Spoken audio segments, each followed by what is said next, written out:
कि जब भगवान श्री कृष्ण कंस का वध करने के लिए मथुरा गए तो सबरे ग्वाल बाल बोले, लाला, बहुत सुंदर प्रसंग है, लाला हम जा कंस मामा की नगरी में आए हैं, जे सबरे मथुरा वासी हमको टुकुर टुकुर देख रहे हैं। ब्रजभाषा समझ आ रही है? जे सबरे ब्रजवासी हमको देख रहे हैं, लाला हम तो उन्हीं लत्तान ने पहन के आए गए जिनते गैया चरावे जामे। हमें अगर ऐसी पता होती कि मथुरा वाले ऐसे देखेंगे तो हम बढ़िया वाले लत्ता पहन के आते। लत्ता मतलब कपड़े। ठाकुर जी बोले, तो काय बात की कमी, हमारे मामा की नगरी अभी पहने। एक धोबी के यहां गए, कंस महाराज के कपड़े धुले जा रहे थे। भगवान कृष्ण ने जाकर के कहा, भैया हमको नहीं कि ये लत्ता पहनाए दो, सब लोग हमको देख रहे हैं। कंस, पूरी मथुरा नगरी ठाकुर जी को देख रही थी। ये वही कृष्ण हैं जिन्होंने पूतना मारी, ये वही कृष्ण है जिन्होंने गिरिराज जी उठाए, ये वही कृष्ण है जिन्होंने अघासुर बकासुर धेनुकासुर सबको मारा।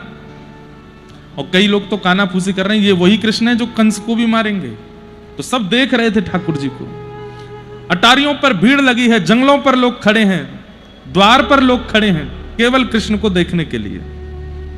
तो ठाकुर जी एक दर्जी के, एक धोबी के पास गए और जाके बोले, हमें ये लत्ता दे दो, सब हमको देख रहे हैं। धोबी बोले, कौन हो तुम? बोले, मैं कृष्ण हूं, वृंदावन से आया हूं, मामा कंस ने बुलाया है।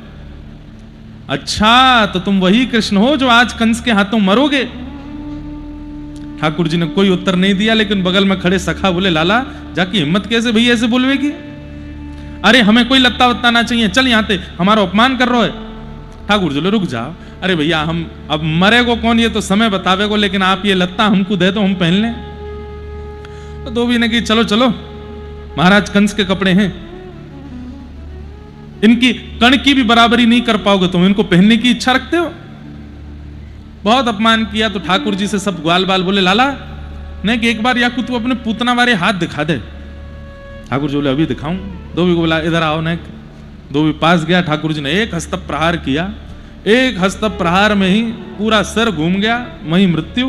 कंस के कपड़े उतार उतार करके सब ग्वाल बाल और ठाकुर जी ने पहन लिए। स्थिति ये हो गई कि बिना झाड़ू के ही सड़क साफ हो रही है। ठाकुर जी इतने से कंस के लत्ता इतने बड़े बड़े, और ठाकुर जी कभी यहां से बाह ऊपर खींचें, कभी यहां से कुर्ता ऊपर खींचें, और सबरे ग्वाल बाल कहें, लाला नेक बड़े से हैं लगता। तो ठाकुर जी बोले, नेक नहीं, बहुत बड़े हैं, चलो दर्जी के पास चलो। तब एक दर्जी के यहां गए। ये वही दर्जी था जो राघव जी के राज्याभिषेक के समय राघव जी की सुंदर पोशाक बनाने के लिए आया था अयोध्या में। लेकिन सब द्वारपालों ने और सब सेनाओं ने इसको कह दिया कि तू भाई नाप ले जा राघव जी का, लेकिन स्पर्श मत करना उनके अंग का। इसने कहा, बिना स्पर्श के कैसे नाप लूंगा मैं? बोले, देखो रघुकुल कमल दिवाकर राम जी हमारे बड़े कोमल हैं, तू अपने हाथ से छुएगा तो उनको श्रम होगा, छूना नहीं। और दो तलवार वाले उसके गर्दन पर तलवार रख के उससे नाप लिबा रहे, वो दूर दूर से नाप ले रहा था और रोए जा रहा था। परमात्मा के इतने सन्मुख आकर के भी स्पर्श नहीं कर पा रहा। दूर से ही कमर का नाप लेवे, दूर से ही चरणों का नाप लेवे, गले का नाप। ठाकुर जी इतने भावुक हो गए। ठाकुर जी ने उसको कहा, सुन, द्वापर में तू फिर दर्जी बनेगा और मैं कृष्ण बनूंगा, और तब अब तो तू आया मेरे पास, तब मैं आऊंगा तेरे यहां, तब तू खूब उमड़ घुमड़ के जहां जहां स्पर्श करना हो सब कर लेना। ठाकुर जी ने जैसे ही देखे ये कंस के वस्त्र इतने बड़े बड़े, ठाकुर जी को तुरंत याद आई, अरे वो दर्जी है मथुरा में, वहां चलो।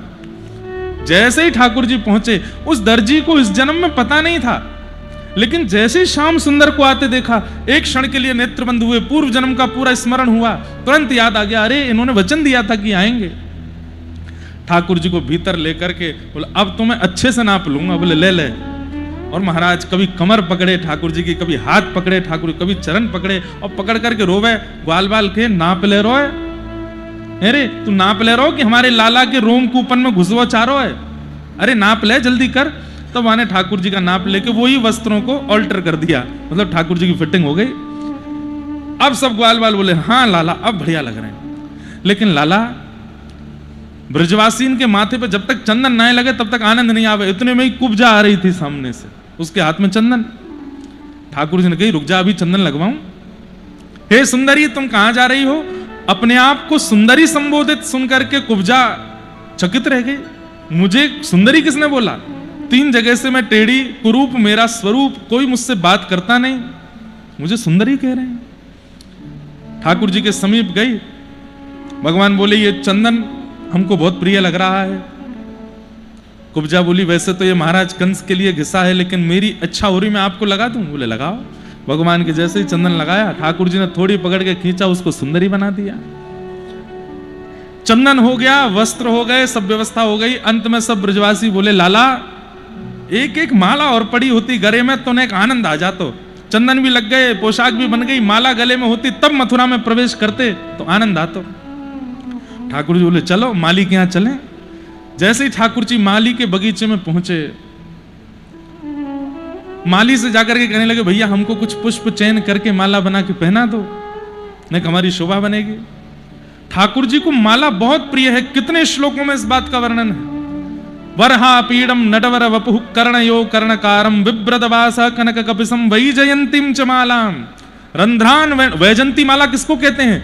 जिसमें अब जैसे ये अभी आप सब लोग हमको पहना रहे, इसमें गेंदे का पुष्प, भागवत जी पर जो अर्पित है इसमें गुलाब का और श्वेत पुष्प।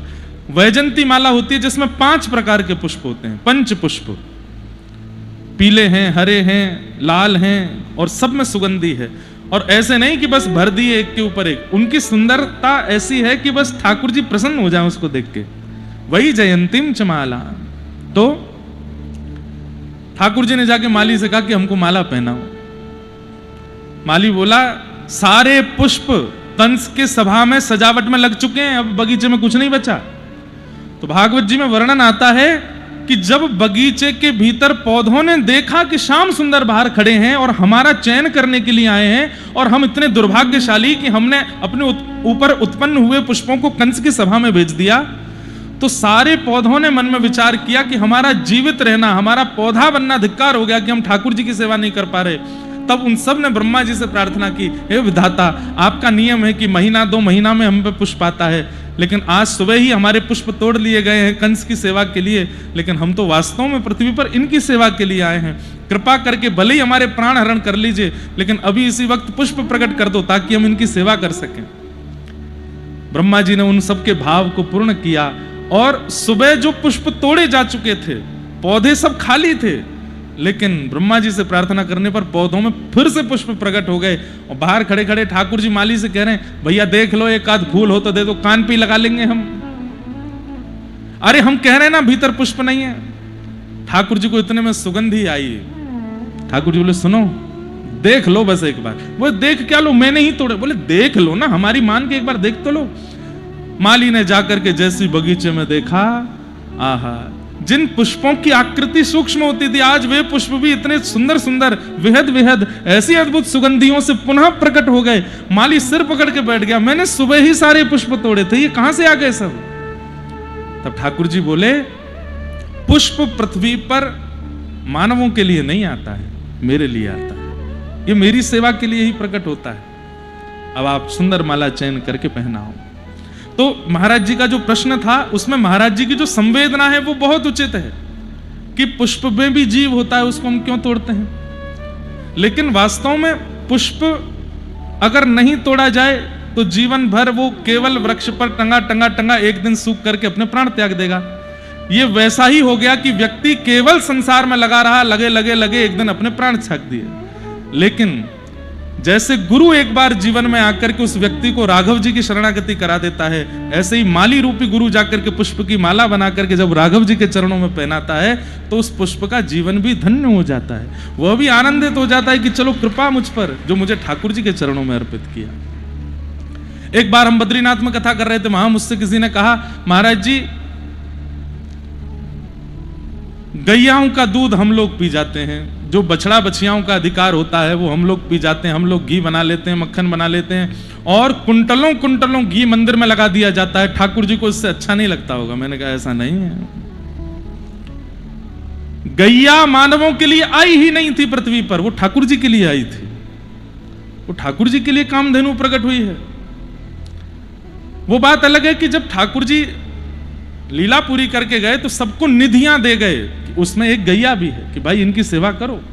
और जब रत्न प्रकट हुए समुद्र मंथन में, उसमें 2 रत्न मानवों को प्राप्त हुए, शंख और कामधेनु गाय। वास्तव में कामधेनु है तो ठाकुर जी के लिए। तो ऐसे ही पुष्प भी जो हैं, ये हम आप सब लोग अपनी सेवा अपने भाव में प्रयोग करें, उसमें कहीं ना कहीं दोष है। पुष्प का प्रयोग तो ठाकुर जी की सेवा में ही होना चाहिए, ठाकुर जी की ही सेवा में होना चाहिए। अब तुलसी माला पहनते हैं कई लोग गले में, तुलसी जी को छीला जाता है, तुलसी जी को आकृति बनाई जाती है, फिर सुई में पिरोया जाता है, धागे में डाला जाता है, तब जाकर के व्यक्ति गले में पहनता है। अब देखा जाए तो हम कष्ट दे रहे हैं, लेकिन तुलसी जी का प्रादुर्भाव ही इसीलिए हुआ है कि वो मानव के तन से स्पर्श करके मानव को ठाकुर जी के योग्य बनावे। अब कई लोग हमसे कहते हैं महाराज जी तुलसी हम पहनते हैं, लेकिन जब घर में प्याज बने तो उस समय उतार सकते हैं, प्याज खा लें फिर पहन लें। हमने कहा तुलसी पहनो ही मत फिर। क्यों? बेचारी तुलसी जी अपने पौधे रूप का त्याग करती हैं, अपने आप को छिलवाती हैं, इतना सब कुछ करके तुम्हारे कंठ पर विराज के तुम्हारा कल्याण करने आई हैं, फिर भी प्याज उससे ज्यादा हो गई, फिर भी बाकी की सामग्री उनसे ज्यादा हो गई कि आप उनको पाने के लिए तुलसी जी का त्याग कर देते हो। या तो तुलसी पहनिए ही मत, और पहन रहे हैं तो अपने भोजन को बहुत शुद्ध कर लीजिए और धीरे धीरे फिर संग भी सुधार लीजिए। क्या तुलसी जी गले में है, हम ऐसी जगह ना जाएं, ऐसे व्यक्ति से ना मिलें, ऐसा कुछ ना खाएं पिएं जिससे उनको उनकी मर्यादा भंग हो। तो आपकी भावना, आपको हम प्रणाम करते हैं। कल भी कई सारे प्रश्न आए, उसमें मैं तो भूल और गया कौन सा वाला बताना था।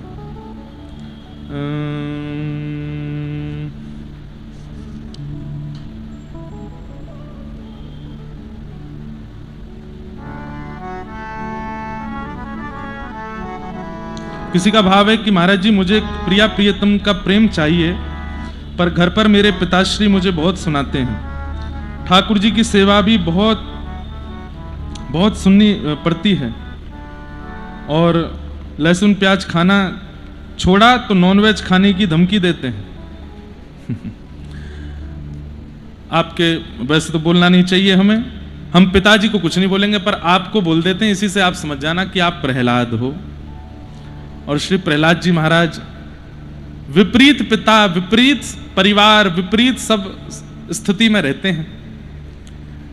पिता राक्षस, चाचा राक्षस, पूरा परिवार राक्षस है पिता प्रहलाद जी महाराज का, लेकिन अपने चित्त में प्रिया प्रियतम का त्याग नहीं किया, ठाकुर जी को भजना नहीं छोड़ा। कितनों ने समझाया, अरे संडमर्क गुरु जी, शुक्राचार्य जी जिसको बैठ करके समझा रहे हो वो नहीं समझेगा। हमारे जैसा कोई बालक अगर प्रहलाद जी की जगह होता, हम तो 2 मिनट में उनकी बात मान करके सब छोड़ देते। लेकिन प्रहलाद जी ने सबको एक समय पर ऐसा आश्वासन कर दिया, ठीक है आप जो कहेंगे मैं करूंगा, लेकिन चित्त से ठाकुर जी को भजना नहीं छोड़ा, चित्त से ठाकुर जी का त्याग नहीं किया। तो भैया 2 ही रास्ते हैं आपके पास, या तो प्रहलाद जी जैसे बोल्ड हो जाओ, पिताजी से कह लो पिताजी आपको जो खाना है खाइए, घर में जो करना है करिए, हमसे मत कहिए करने को, हम ये नहीं कर सकते, हमसे नहीं हो पाएगा।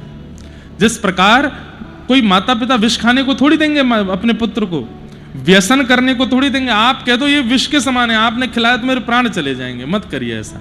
हम कुछ नहीं कहेंगे, जो आप करेंगे सब आज्ञा आपकी मानने को तैयार है, पर खान पान में हमको कुछ मत करो। रही बात प्रिया प्रियतम की सेवा की, तो हम अंतर्निष्ठ भक्त हो जाएंगे, प्रत्यक्ष सेवा नहीं करेंगे, मन मन में कर लेंगे, लेकिन ये खाएंगे पिएंगे नहीं, ऐसी बात कर लो। अभी आप लोग हमारे साथ रहने लगेंगे तो आपको पता चलेगा कैसे कैसे लोग मिलते हैं जीवन में।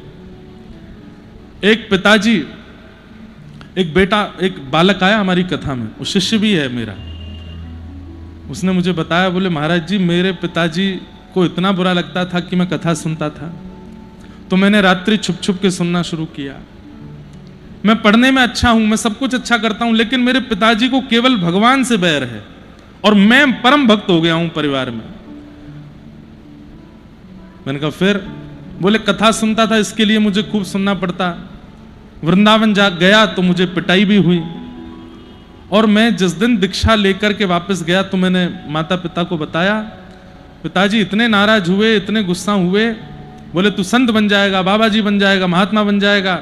मैंने कहा ऐसा कुछ नहीं है, मैंने बस दीक्षा ली है, मैं कर्म करूंगा, ठाकुर जी को स्मरण करते हुए करूंगा, और जब अपने कर्म से निवृत्त हो जाऊंगा तब वृंदावन जाके रहने लगूंगा। अभी नहीं, 50, 55, 60 वर्ष का होकर के तब भगवान की भक्ति के लिए सब छोड़ करके चला जाऊंगा। मैंने कहा फिर क्या हुआ? बोले पिताजी इतने नाराज हुए, अब हमको बोलने में भी लग रहा है कि ऐसा कैसे कर सकता है कोई पिता। बोले रात्रि महाराज जी मैं सो रहा था, अचानक से मेरा दम घुटा, तो मैंने देखा कि तकिया से मेरा मुंह दबा रहे थे मुझे मारने के लिए कि तू जीवित मत रहे। अपराध क्या है? भजन कर रहे हैं। अपराध क्या है? कथा सुन रहे हैं। और वो गुस्सा किस लिए थे? वो दीक्षा क्यों लेके आए? ये कलयुग नहीं है तो क्या है? इतने भयानक लोग मिलते हैं, हम क्या बताएं आपको। अब वो मुझसे पूछ रहा है मैं क्या करूं महाराज जी, मैं अपने पिताजी को देखता हूं तो मुझे बहुत भय लगता है। हमने कहा भैया तुम्हारे पिताजी तो ठाकुर जी हैं, अब श्री गिरधर लाल जी को ही अपना पिता मानो, शरीर के पिता का निर्वहन तो करो जैसा करना है, बाकी तुम्हारे असली पिता तो ठाकुर जी ही हैं। जो संतान को इस प्रकार कष्ट दे वो पिता कैसे हो सकते हैं? यही बात संतानों के लिए भी है कि जो माता पिता को इस प्रकार कष्ट दें वो संतान कैसे? एक बहन ने पत्र लिख करके दिया कि मेरे पति मुझे बहुत मारते हैं और बहुत कुछ बताया, मैं क्या करूं? मैंने कहा पति शब्द का अर्थ क्या होता है? रक्षक। और यदि उस शब्द का पालन पति ना कर रहा हो तो वो भक्षक है, और वो पति है ही नहीं, उसका तो फिर त्याग ही कर देना चाहिए। फिर भी मैंने कहा आप कुछ समय प्रयास करके देखो, एक बार और प्रयास। फिर 1 वर्ष बाद फिर उसी बहन का पत्र आया, बोले महाराज जी अब तो और मारते हैं, पीते हैं, मारते हैं, परिस्त्री गमन करते हैं, आदि आदि सब कर, क्या करें? हमने कहा अब तो आप छोड़ो, जो पाप लगना होगा वो हमको लग जाए, लेकिन ऐसे के संग मत रहो। पति शब्द का मतलब रक्षक, पति शब्द का मतलब नाथ, पति शब्द का मतलब स्वामी, और जो इन शब्दों के अर्थ का पालन ना करता हो वो पति कैसा? ऐसी पुत्र, पुत्र शब्द का अर्थ क्या है? बोले जो पुम नामक नरक से तारे अपने माता पिता को, उसको पुत्र कहते हैं। लेकिन जो जीते जी संसार को नरक बना दे वो पुत्र कैसा? लेकिन किसी भी परिस्थिति में उसको मृत्यु दंड देना या उसको मारना या उसको, ये तो उपाय नहीं है। त्याग कर सकते। जाके संग कुमति उपजत है, पड़त भजन में भंग, तजोरे मन हरि विमुखन को संग। उनका संग मत करो। ऐसे बहुत प्रश्न आते हैं कि अगर आपको पढ़ा दिए जाएं तो आपकी रूह कांप जाए। ऐसे ऐसे लोग हैं संसार में। इसलिए भैया खूब भजन कीजिए, खूब नाम जपिए, कथा सुनिए, और ये अंतिम जन्म हो आपका, ये निश्चित करके जाइए यहां से, दोबारा ना आना पड़े इस संसार में। क्योंकि इसके बाद जो समय आने वाला है वो बहुत खतरनाक होगा। अगर किसी भी प्रकार के कर्म के कारण हमारा पुनर्जन्म हो गया तो हम नरक में जन्म ले रहे हैं ऐसा ही मान के आइएगा। ये पृथ्वी योग्य नहीं रह जाएगी कुछ समय बाद। हम तो अपनी हर कथा, हर सेवा, हर धाम यात्रा, हर नियम में केवल एक ही संकल्प करते हैं कि हे ठाकुर जी इस जन्म में या तो दर्शन दीजिए, इतना योग्य नहीं लगता हूं तो कम से कम ये अंतिम जन्म हो ऐसा कर दीजिए, पुनर्ना आना पड़े।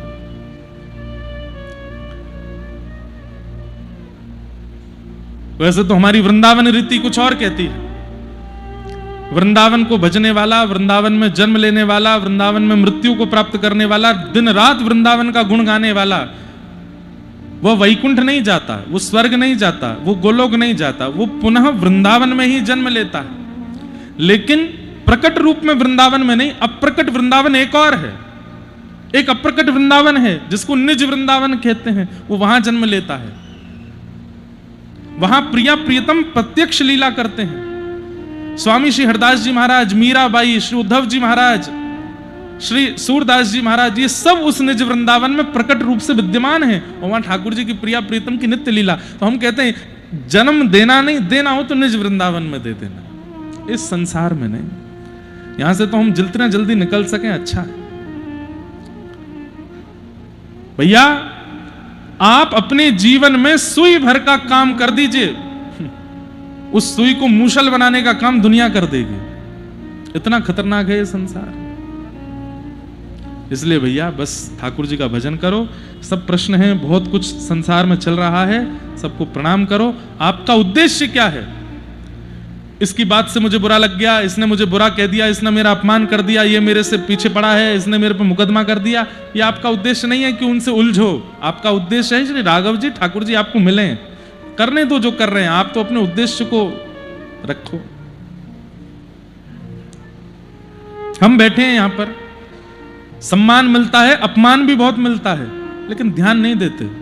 करना क्या है उस, वो उद्देश्य नहीं है मेरा, उसके लिए थोड़ी आया हूं मैं।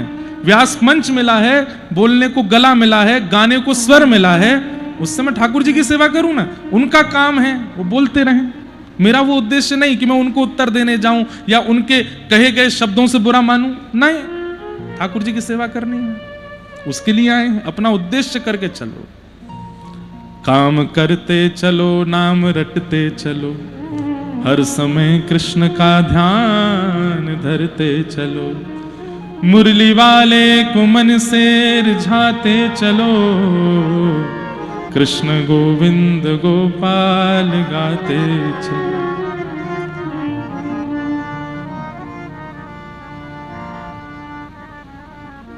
सुख में फूलो मती, दुख में भूलो मती, प्राण जाए मगर नाम भूलो मती। मीराबाई को किसने छोड़ा था बताइए?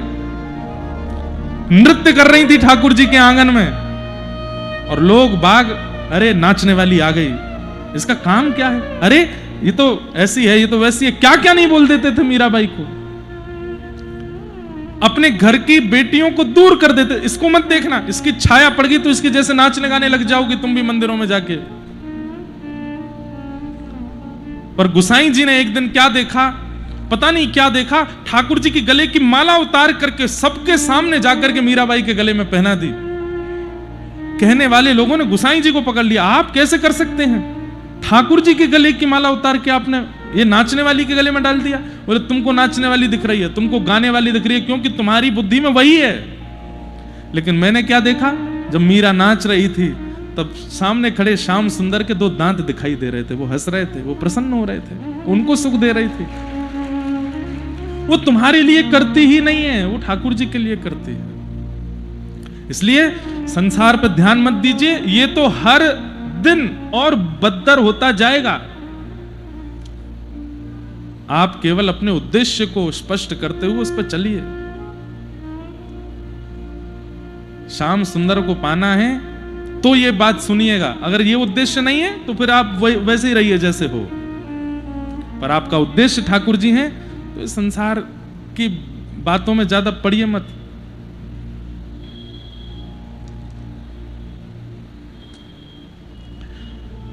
तो सब भाव आए हैं, सबको हम प्रणाम करते हैं। आज की कथा में प्रवेश करते हैं। कल हम लोगों ने भागवत जी के मंगलाचरण और सूत जी महाराज के प्रारंभिक सत्र को सुना। सूत जी महाराज ने भागवत जी की रचना वेदव्यास जी ने क्यों की, इसका प्रसंग सुनाया। एक बार की बात है, बद्रिक आश्रम में श्री वेदव्यास जी महाराज बड़े चिंतित बैठे थे, बहुत ध्यान से सुनिएगा। और तभी वहां नारद जी का आगमन हुआ। नारद जी महाराज ने आकर के वेदव्यास जी के मुखमंडल की मलिनता को देख करके पूछा, हे व्यास जी, इतने दुखी क्यों हैं आप, क्या बात है? तो व्यास जी ने कहा, मैंने इतने सारे वेद लिख दिए, इतने सारे पुराण लिख दिए, लेकिन मेरे मन को पता नहीं क्यों संतुष्टि नहीं हो रही है, शांति नहीं मिल रही है। अपनी रचना से मैं ऐसा, मेरे को प्रसन्नता नहीं हो रही, मुझे लग रहा है कुछ रह गया है। तब नारद जी हंस करके बोले, मैं बताऊं क्या रहा? बोले बताइए। तो भवतानुदित प्रायम यशो भगवतो मलम ये नैवासौ न तुष्येत मन्ये तव दर्शनम मन्ये तद्दर्शनम खिलम। नारद जी महाराज कहते हैं कि नाथ, आपने जितने भी ग्रंथ लिखे हैं, जितने भी पुराण लिखे हैं, जितनी भी रचनाएं आपने की हैं, उन सब में घुमा फिरा करके चार ही बातें लिखी हैं आपने, धर्म, अर्थ, काम और मोक्ष। बहुत ध्यान से सुनिएगा सब लोग। हम आप सब लोगों का जीवन चार क्रियाओं में ही रहता है, धर्म, अर्थ, काम और मोक्ष। सुबह उठते ही अधिकतर लोग क्या करते हैं? स्नान करते हैं। स्नान करना धर्म है। बाल भोग करते हैं, वह भी धर्म है। मंदिर ही जाना धर्म नहीं कहलाता है। अपने अब सुबह होते ही उठना, यह भी धर्म है। कई लोग सुबह उठते भी नहीं है, वो अधर्म ही है एक प्रकार का। कई लोग नहाते नहीं है। एक बार पिताजी की कथा कहीं विदेश में थी, तो एक युवा लड़की थी, उसने कहा महाराज जी सुबह आपको वहां जाना है प्रवचन करने, मेरा तो ऑफिस है, मैं तो नहीं जा पाऊंगी, पर मैं आपको वहां ड्रॉप कर दूंगी। पिताजी बोले ठीक है। सुबह जल्दी जल्दी 7 बजे करीब दोनों बैठे गाड़ी में, तो पिताजी बोले बेटा मैं 5 बजे उठ गया था। तब मैंने पूछा कि तुम उठ गई, तो बोले नहीं उठी। फिर मैंने 6 बजे पूछा कि उठ गई, बोले नहीं उठी। मैं 6:30 बजे पूछा कि उठ गई, बोले नहीं उठी। फिर मैं 6:45 बजे जब बाहर आया तो तुम मुझे तैयार मिली। ये तुम 10-15 मिनट में इतनी जल्दी नहा धो कैसे? बोले नहीं नहीं, मैं नहा के थोड़ी आई हूं। बोले तुम ऑफिस जा रही हो, शाम को 5 बजे वापस आओगी, नहाई नहीं? बोले नहीं, मैं रात को नहा के ही सोई थी, रात को नहा ली थी। और कई बार तो महाराज जी हम जरूरी नहीं है वीकली एवरीडे नहाना है, कभी कभी नहा लेते हैं, बाकी दिन बस फेस वॉश करते हैं, जाते हैं। अधर्म है ये। नित्य स्नान करना है, क्योंकि ये देह देवालय है, हरि इसके अंदर रहते हैं, इसका मार्जन करना है, इसको शुद्ध रखना है, इसको पवित्र रखना हमारा कर्तव्य है, धर्म है। धर्म मतलब केवल कथा सुनना, आरती करना, मंदिर जाना, परिक्रमा करना, तीर्थ यात्रा करना, ये सब जो आप अपने शरीर के लिए करते हैं वो सब धर्म है। हम लोगों का जीवन किस में चलता है? धर्म पहला। दूसरे हमारे जीवन में आवश्यक क्या है? अर्थ। इसके बिना काम नहीं चलता, सबको चाहिए। छोटे से छोटा, बड़े से बड़ा, ऐसा कोई होए है ही नहीं जो इसके बिना जी रहा हो, सबको चाहिए। कई लोग धन स्पर्श नहीं करते। महाराज जी आप धन नहीं छूते ना, धर दो, चिमटा से उठा के धर लेंगे, हाथ नहीं छुआएंगे। धर्म, अर्थ। और दूसरा है काम। काम का मतलब केवल काम स्वरूप नहीं है, काम का मतलब कामना सबकी होती है, ऐसा कोई नहीं है संसार में जिसकी कोई कामना ना हो। धर्म, अर्थ, काम। और चौथा जो सबको चाहिए, मोक्ष। चाहे दुनिया मर के पाप कर लिए हों, लेकिन चाहिए मोक्ष। और इसका प्रमाण गंगा दशहरा के दिन देख लो, हर की पौड़ी पर कितने लोग नहाने जाते हैं। क्यों? आज के दिन नहाने से पाप निकल जाएंगे सबरे, अब तक जितने किए सब खत्म। क्यों? मोक्ष मिलेगा। मोक्ष की कामना सबको है। हे वेदव्यास जी, आपने इन 4 बातों को ही बताया है। धर्म कैसे सुधारा जाए, अर्थ कैसे किया जाए, कामना शुद्ध कैसे की जाए, मोक्ष की प्राप्ति कैसे हो। आपने सारे ग्रंथों में यही लिखा है, बस किसी में ज्यादा किसी में कम, यही है और कुछ नहीं। तो वेदव्यास जी बोले इसके अलावा और किस बात का प्रतिपादन करना चाहिए? बोले पंचम धर्म। बोले 5वां धर्म क्या है? प्रेम। आपने उसका वर्णन नहीं किया।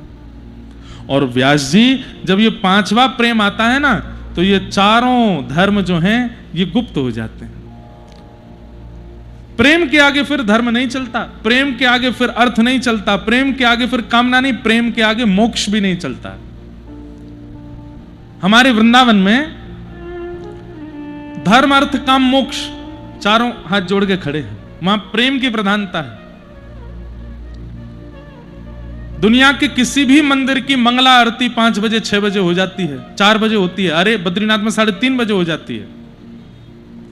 ब्रह्म मुहूर्त में मंगला आरती होनी चाहिए। और ब्रह्म मुहूर्त 2:45 बजे से लेकर के लगभग जब तक सूर्य की प्रथम किरण नहीं आती तब तक ब्रह्म मुहूर्त रहता है। इसी में ही मंगला आरती पूरी दुनिया में होती है। हमारे वृंदावन बिहारी जी की 8 बजे होती है। क्यों? छोटो लाला है, जल्दी ना उठेगो, धीमे धीमे उठेगो। धीमे धीमे उठते हैं। घंटी नहीं बजाई जाती आरती में। क्यों?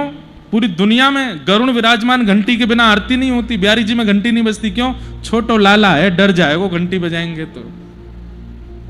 कहां गया धर्म? बोले प्रेम में विलीन हो गया। यशोदा मैया, अब अंदर की बात सुनो। जगन्नाथ भगवान, ये विशाल विग्रह श्री जगन्नाथ जी का स्नान कैसे करते हैं? जगन्नाथ जी के आगे एक शीशा रख दिया जाता है, उस शीशे में जगन्नाथ जी का प्रतिबिंब आ जाता है, उस शीशे पे ही जल डालते हैं पुजारी, जय जगन्नाथ, हो गए स्नान। साल में एक बार स्नान करते हैं, स्नान पूर्णिमा के दिन, और उस दिन स्नान करके बीमार हो जाते हैं। कहां गया धर्म? प्रेम में विलीन हो गया। प्रेम में विलीन हो गया। ऐसे ही अर्थ, ऐसे ही काम और ऐसे ही मोक्ष, जहां प्रेम की प्रधानता आ जाती है वहां पर इन सब का। हमारे कुम्मन दास जी महाराज व्रजमंडल में जन्मे भगवान के अष्ट सखाओं में से एक सखा श्री कुम्मन दास जी, राजा अपनी संपूर्ण संपत्ति उनको दान करने के लिए आया, लेकिन जिस समय आया था उस समय कुम्मन दास जी की गोद में ठाकुर जी बैठे खेल रहे थे और कुम्मन दास जी की ठोड़ी पकड़ करके ऐसे ऐसे कर रहे थे। कुम्मन दास जी की झोंपड़ी ऐसी थी कि बारिश होती थी तो कमर कमर तक पानी भर जाता था। और कुम्मन दास जी के विषय में आता है कि श्री कुम्मन दास जी के घर में देखने के लिए शीशा नहीं था। तिलक स्वरूप कैसे करते थे? ठाकुर जी सामने खड़े होके बताते, हाँ कुम्मना यहाँ धल ले, अब खींच ले ऊपर, हाँ नीचे तो गोली कर ले, यहाँ खींच ले, लग गो तिलक है, बहुत बढ़िया। आरसी नहीं है, या तो जल में अपना मुख देख करके श्री लगाते हैं या ठाकुर जी उनकी श्री लगवाते हैं। ऐसी परिस्थिति कुम्मन दास जी के घर की। तब फतेहपुर सीकर का राजा अपनी सारी संपत्ति उनको दान करने के लिए आया। जैसे ही राजा ने कक्ष में प्रवेश किया, गोद में बैठे ठाकुर जी अंतर ध्यान हो गए। हे महाराज, आप कुम्मन दास जी हैं, मैं अपनी संपत्ति लेकर के आया हूं, आपके चरणों में अर्पित करना चाहता हूं। कुम्मन दास जी यहां रो रहे हैं, ढूंढ रहे हैं, लाला तू कहां चलोगे? अरे कछु तो कह रहो, पता ना कहां चलोगे हो, कभी यहां ढूंढे वहां ढूंढे, सब जगह ढूंढे, ठाकुर जी नहीं मिले। ढूंढते ढूंढते रोते रोते, तू कौन है भैया, कहां से आयो? मैं उस जगह का राजा हूं, अपनी संपत्ति ले, भैया लाओ तिजोरियां भीतर धरो। कुम्मन दास जी चरणों में गिर गए, बोले तेरे हाथ जोड़ूं, पांव पूजूं, अभी लौट जाए यहां से और ये सब ले जा अपने संग। परिवार के लोग इकट्ठे हो गए, कुम्मन दास जी हमको आवश्यकता है धन की, हमारे यहां भोजन नहीं बन पाता, हमारे यहां ये व्यवस्था नहीं है, वो कोई दे रहा है तो ले लीजिए ना। बोले मुझे ना चाहिए, जाके आवे थे श्याम सुंदर चले गए, बाकी सामग्री अगर धर लूंगा तो श्याम सुंदर हमेशा के काजे चले जाएंगे, मुझको ना चाहिए। प्रेम में अर्थ की भी इच्छा नहीं होती। अरे सुदामा जी महाराज, अर्थ की इच्छा है नहीं है, एक दिन भोजन नहीं करते, 2 दिन 3 दिन नहीं करते, तो रो करके कभी कभी सुदामा जी की पत्नी कहती है, कैसे द्वारिकाधीश के मित्र हो आप? अरे इतना बुरा जीवन तो किसी का नहीं होगा, 4-4 5-5 दिन भूखा रहना पड़ता है हमें। अरे आज तो कहीं से अन्न मांग लाओ। तो सुदामा जी कहते, आज एकादशी है, 5 दिन से भोजन पाया नहीं और आज एकादशी, आज भी मत करो। पत्नी क्रोध में भर जाती, पता नहीं कहां से मेरा ब्याह ऐसे हो गया, आप कैसा भाव रखते हैं, और ठाकुर जी की क्या कृपा है? कोई कृपा नहीं, हम पर कोई कृपा नहीं। सुदामा जी बोले, देवी शास्त्र आज्ञा करते हैं, जिस दिन व्यक्ति एकादशी करता है, अन्न सेवन नहीं करता, अन्य दिन तो वो ठाकुर जी को याद करता है, पर जिस दिन वो अन्न सेवन नहीं करता, ठाकुर जी उसको याद करते हैं। पर दुनिया के लोग महीने में 2 ही बार व्रत रखते हैं, मैं और तू कितने भाग्यशाली हैं, हफ्ते हफ्ते हमारा व्रत होता है, मतलब ठाकुर जी हमको रोज याद करते हैं। अरे आनंद मना, सुख मना।